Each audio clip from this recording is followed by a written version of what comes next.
Маленький уютный отель расположился на живописной окраине густого леса, где природа словно обнимает здание своими зелеными объятиями. В послеобеденное время свет яркого летнего солнца свободно проникает сквозь огромные стеклянные панели, украшающие огромный главный холл, и заливает помещение мягким теплым светом, создавая атмосферу спокойствия и умиротворения.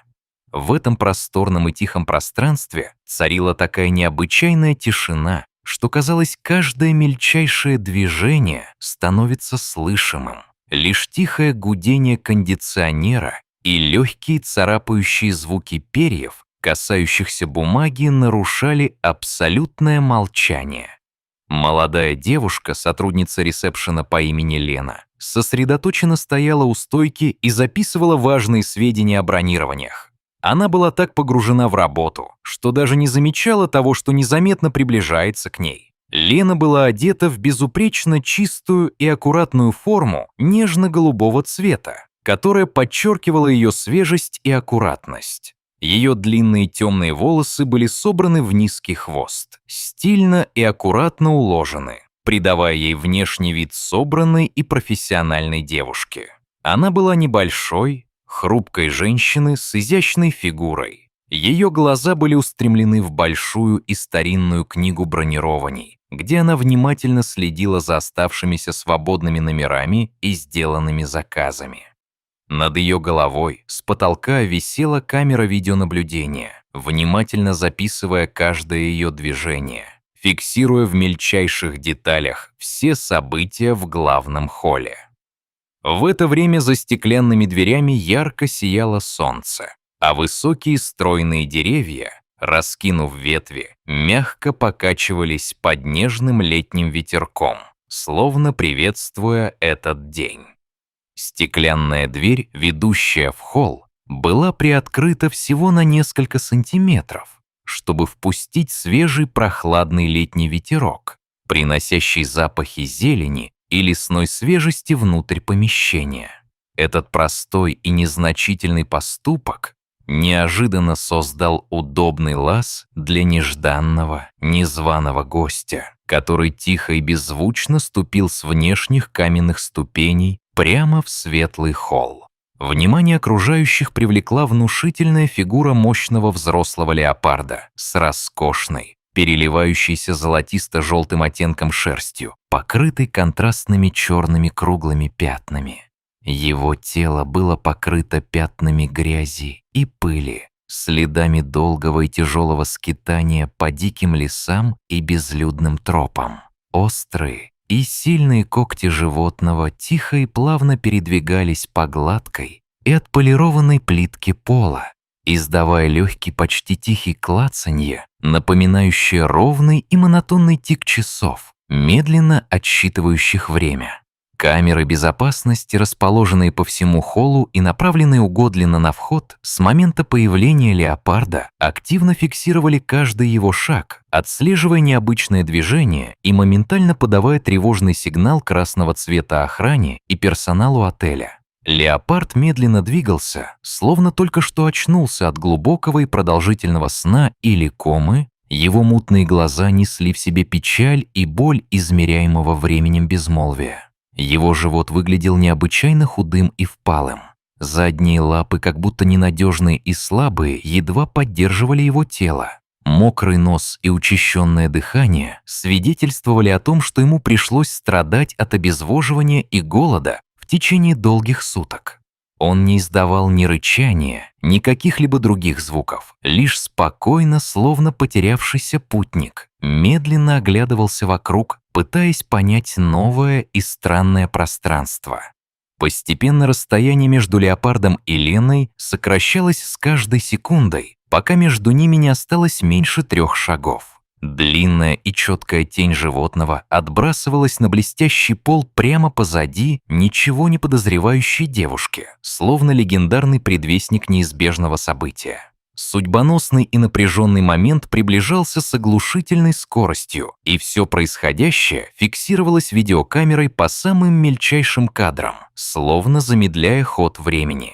Внезапно Лена Получив распоряжение взять полотенце, чтобы вытереть стол, невольно обернулась и встретила неподвижную фигуру леопарда, неподалеку стоящего и внимательно наблюдающего за ней. В тот самый момент ее глаза округлились до невозможности, а тело словно оцепенело и застыло на месте, неподвижным, как тронутый магией камень под палящим летним солнцем.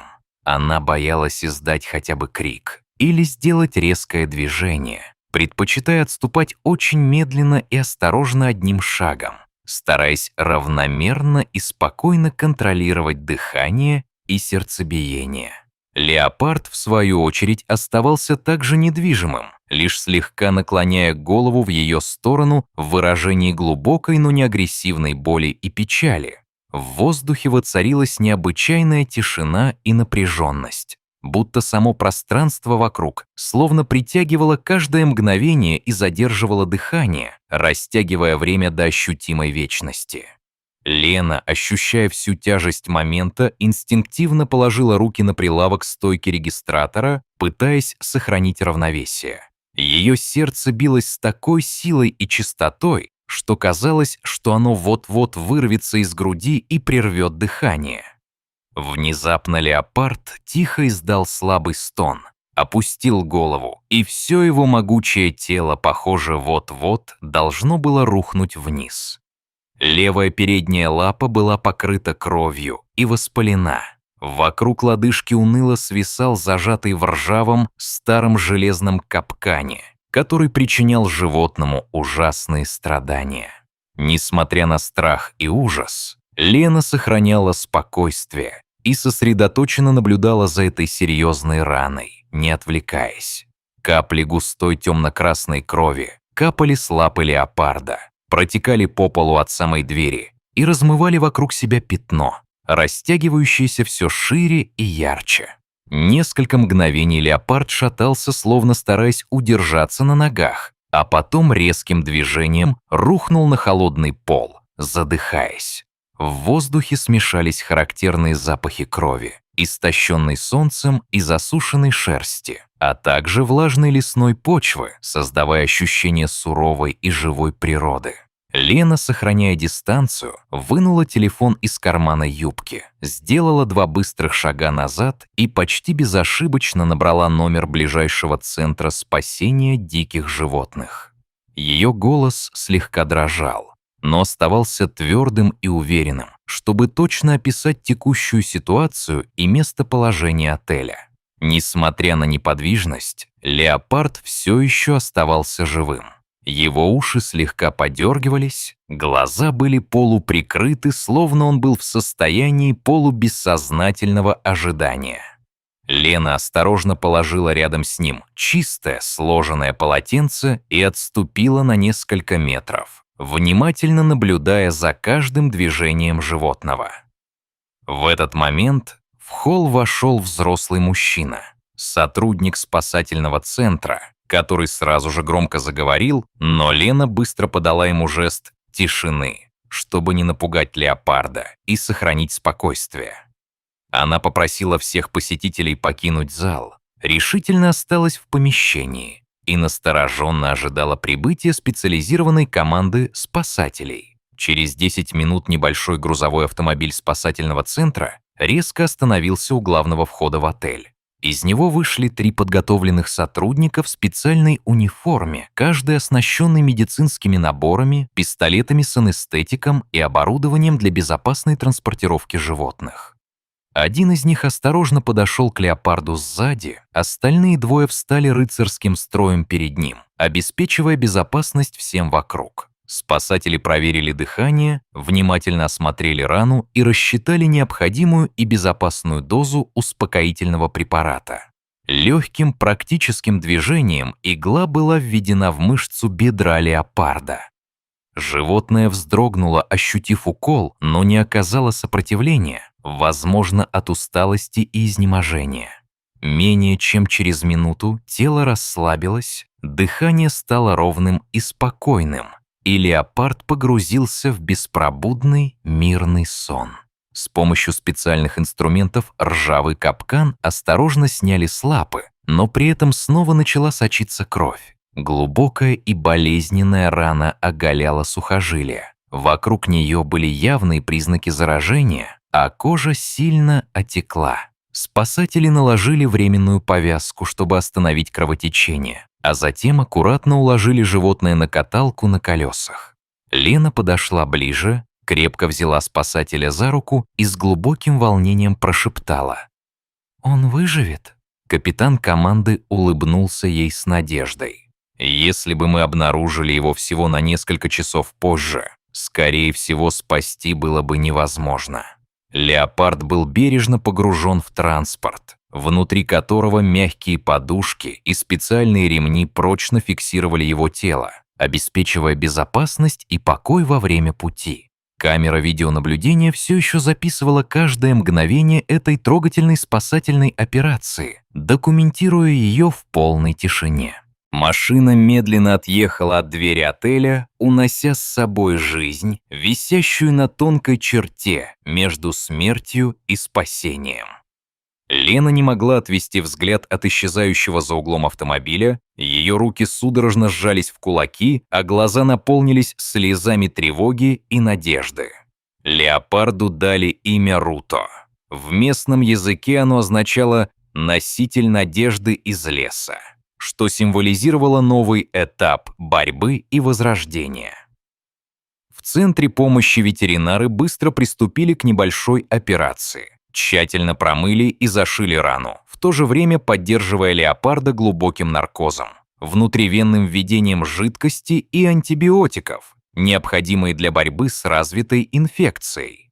При осмотре выяснилось, что на теле Руто было множество старых, но плохо заживших ран, доказывающих то, что он скитался по диким лесам и труднопроходимым местам довольно долгое время. Его шерсть была спутанной, покрытой грибком, спина усеяна царапинами и паразитами, требующими немедленного лечения и ухода. В первые сутки пребывания в больнице Руто миновал чувство голода, лежа свернувшись калачиком, с тяжелым и неравномерным дыханием на мягком поролоновом полу.